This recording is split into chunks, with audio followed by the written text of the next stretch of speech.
Alam mo ba na may isang simpleng gawi na unti-unting sumisipsip ng iyong lakas, tahimik na nagpapahina sa iyong kumpiyansa at palihim na humahadlang sa iyong tagumpay? Maraming tao ang hindi namamalayan na araw-araw nilang ginagawa ang isang bagay na akala nila'y walang epekto, pero sa totoo lang, ito ang unti-unting sumisira sa kanilang pagkatao. Isa itong ugali na madalas itinuturing na normal, na parabang bahagi lang ng buhay. Ngunit ang hindi alam ng karamihan, ito ay isang patibong, isang bitag na humihina sa isipan, sumisira sa disiplina at nagpapalabo sa ating layunin. Ang tinutukoy ko ay ang pagsasarili o masturbation. Isang paksa na bihirang pag-usapan ng seryoso, madalas binabalewala. Sinasabi pa ng iba, wala namang masama diyan. Pero kung susuriin natin ito mula sa lente ng Stoicism, isang pilosopiyang tumutulong sa atin upang magtagumpay. Sa kabila ng tukso, kahirapan at emosyon, makikita natin ang mas malalim na katotohanan. Mula pa noong sinaunang panahon, binalaan na tayo ng mga Stoic tulad ni Seneca, Marcus Aurelius at Epictetus tungkol sa panganib ng pagiging alipin ng ating pagnanasa. Para sa kanila, ang tunay na kalayaan ay nagsisimula sa sariling pagkontrol. Sa video na ito, pag-uusapan natin kung paano mo magagamit ang karunungan ng Stoicism upang makalaya mula sa bisyong tahimik ngunit mapanira. Malalaman mo kung bakit ito'y isa sa mga hadlang sa disiplina, malinaw na pag-iisip at tunay na kapayapaan, at higit sa lahat, paano mo maibabalik ang kontrol sa iyong sarili? Kung nais mong palakasin ang iyong loob, itayo muli ang iyong tiwala sa sarili at magsimula ng mas makabuluhang buhay. Manatili ka hanggang dulo dahil ang impormasyong ito ay maaaring maging simula ng iyong tunay na pagbabago, at ang pagbabago ay nagsisimula sa iyo. Ang masamang epekto ng bisyo, mabilis ang sarap, pero matagal ang paghina. Sa unang tingin, parang wala namang masama sa pagsasarili. Madali lang itong gawin, nagbibigay ng pansamantalang aliw, parang sagot sa stress, parang pahinga mula sa bigat ng mundo. Pero ang hindi mo namamalayan, unti-unti nitong kinakain ang iyong isip, ang iyong disiplina at ang iyong lakas. Tuwing ginagawa mo ito, ang utak mo ay naglalabas ng dopamine, isang kemikal na nagbibigay ng kasiyahan. Dahil dito, parang nakaka-relax, parang reward. Pero tulad ng lahat ng bagay na nakaka-addict, kapag nasobrahan, nakakasira. Sanay ka na sa mabilis na kasiyahan. At dahil dito, nawawalan ka ng gana sa mga bagay na mahirap, ngunit makabuluhan, mga bagay tulad ng pagpapaunlad sa sarili, paghabol sa pangarap, pagpapalakas ng loob at kumpiyansa. Dahan-dahan, mararamdaman mo ang pagkapagod, kulang sa motibasyon, parang wala kang direksyon, parang nawawala ka sa sarili mong landas. Pakiramdam mo, hindi mo na kayang abutin ang mga pangarap mo dahil ang utak mo ay nasanay na sa madali, sa panandalian, sa peke at mababaw na aliw. Nasasayang ang lakas at potensyal mo, ang enerhiya na dapat ginagamit para sa pag-unlad, sa paglalakbay patungo sa tagumpay, ay nauubos sa isang bagay na walang tunay na halaga. Sa halip na i-invest ang oras mo sa pagpapalakas, sa pag-aaral, sa pag-asenso, nasasayang ito sa bisyong hindi ka pinapalakas, kundi unti-unting pinapahina. Tandaan mo ito, ang isang lalaking may direksyon sa buhay ay hindi alipin ng kanyang pagnanasa.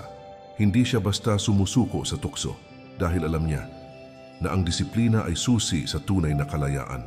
Pero kung patuloy kang magpapadala sa bisyong ito, unti-unti mong mawawala ang iyong disiplina, iyong sigasig, at iyong kakayahang magtagumpay.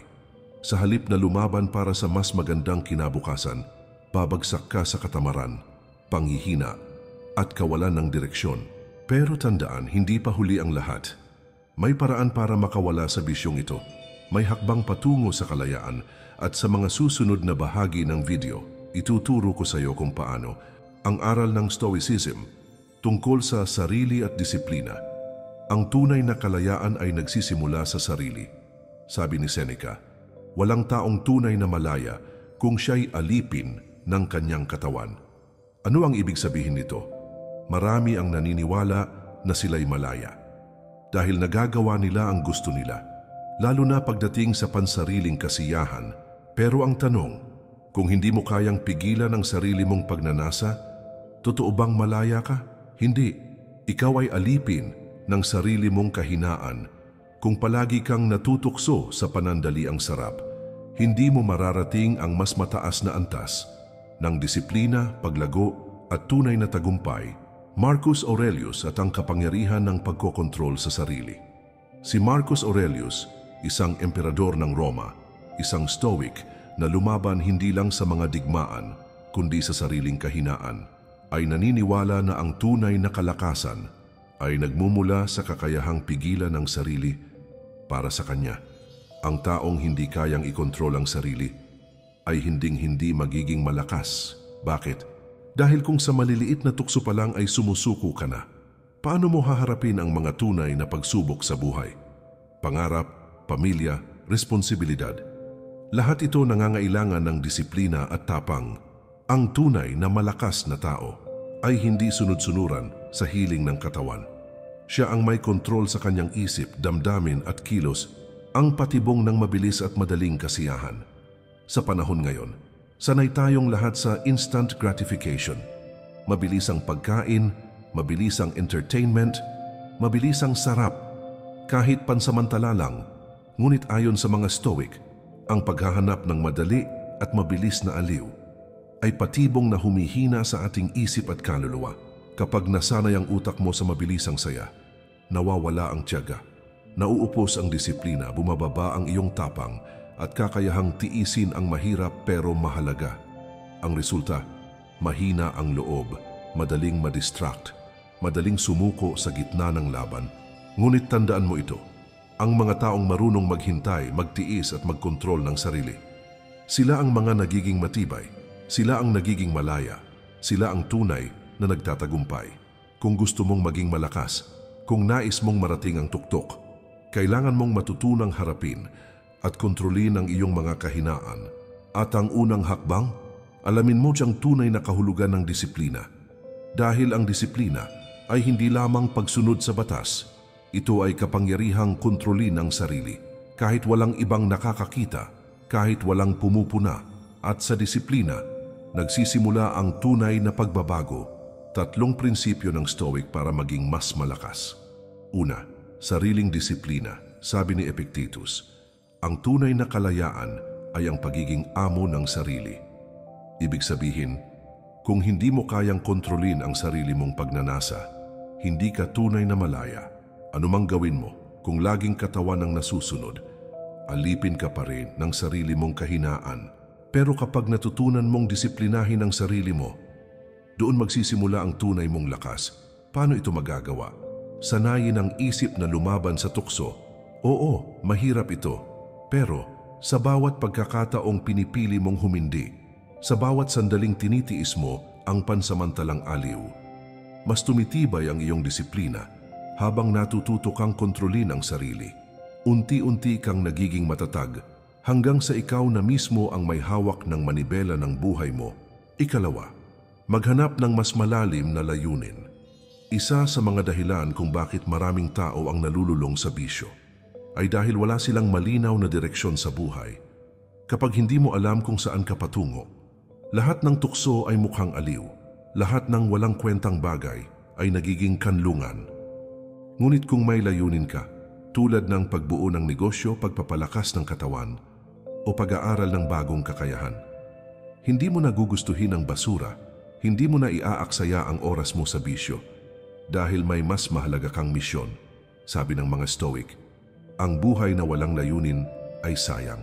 Kapag malinaw sa iyo kung anong gusto mong marating, mas nagkakaroon ka ng lakas ng loob at disiplina dahil alam mong ang kapalit ng pansamantalang sarap ay ang pagkawala ng tunay mong pangarap. Ikatlo, gamitin ang enerhiya sa mas mahahalagang bagay. Lahat tayo ay may limitadong enerhiya. Ang tanong, saan mo ito ginagamit? Ang mga dakilang tao sa kasaysayan, mula sa mga Stoic na mandirigma hanggang sa mga henyo tulad ni Nikola Tesla, alam ang sikreto. Huwag sayangin ang lakas sa mga bagay na walang silbi. Ginamit nila ang kanilang enerhiya para sa tagumpay, katalinuhan. Pag-unlad, isipin mo ito. Ang lakas na inuubos mo sa bisyo ay pwede sanang ginamit sa pagninegosyo, pagpapaunlad ng katawan o paghasa sa iyong talento. Kapag natutunan mong i-focus ang iyong enerhiya sa tamang direksyon, mas magiging productive ka. Mas lalakas ang katawan mo, mas lalawak ang isip mo, at higit sa lahat, mas tataas ang tiwala mo sa sarili. Hindi mo nagugustuhin ang mabilisang aliw dahil alam mong may mas mahalagang layunin kang tinutupad. Disiplina, layunin, at tamang paggamit ng enerhiya. Ito ang tatlong susi sa pagiging malakas. Hindi lang pisikal, kundi mental at espiritual. Kung gusto mong baguhin ang buhay mo, ito ang mga haligi na dapat mong pagtibayin dahil sa sandaling makontrol mo ang sarili mo. Hindi lang ang bisyo ang mawawala, kundi pati ang mga kahinaang pumipigil sa iyong tunay na tagumpay. Ano ang mangyayari kapag tumigil ka? Maraming tao ang hindi namamalayan ang totoong epekto ng bisyo sa kanilang buhay. Akala nila, wala lang. Isang simpleng gawin na hindi naman nakakasama. Pero ang hindi nila alam, kapag natutunan mong kontrolin ang sarili mo, magbabago ang lahat sa katawan mo, sa isip mo, at sa buong pagkatao mo. Una, mas malakas na katawan, mas matibay na isip. Kapag tumigil ka sa bisyo, mararamdaman mong unti-unti kang lumalakas. Tumataas ang iyong testosterone, ang hormone ng lakas, kumpiyansa at tapang. Mas nagiging buo ang loob mo. Mas malinaw ang pag-iisip mo. Ang enerhiyang dating nasasayang, ngayon ay nagagamit mo na sa mahahalagang bagay. Pagpapaunlad ng sarili, pagtupad sa layunin, at pagharap sa mga hamon. Hindi ka natatamarin, hindi ka na madaling panghihinaan dahil unti-unti mong mararamdaman ang sigla na matagal nang natutulog sa loob mo. Ikalawa, mas mataas na kumpiyansa, mas malakas ang loob. Kapag ikaw ay may kontrol sa sarili, tumataas ang respeto mo sa sarili mo.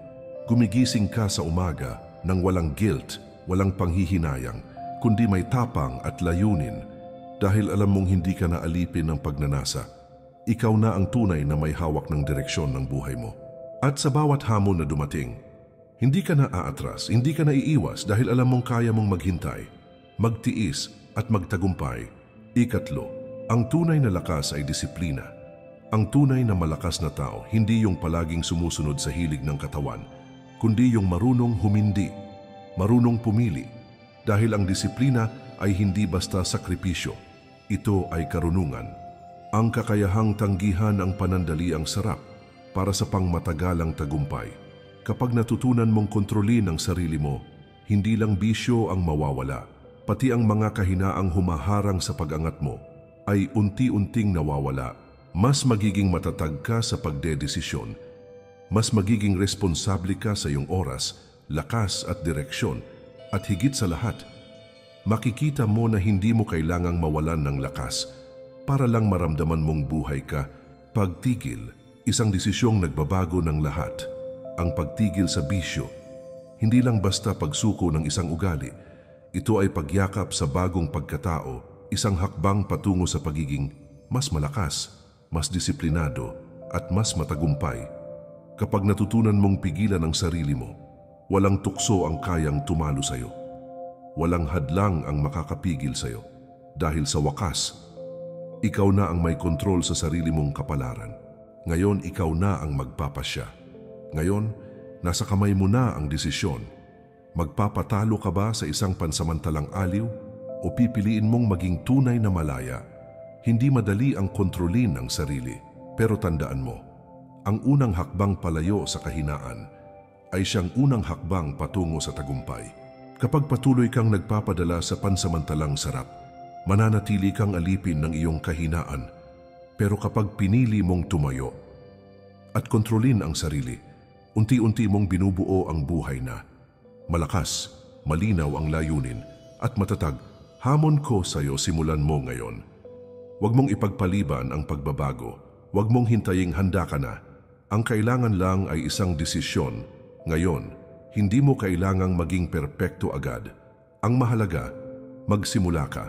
Sa bawat araw na nilalabanan mo ang tukso, pinapatibay mo ang iyong isip, pinalalalim mo ang iyong disiplina, at pinapataas mo ang iyong kumpiyansa sa sarili.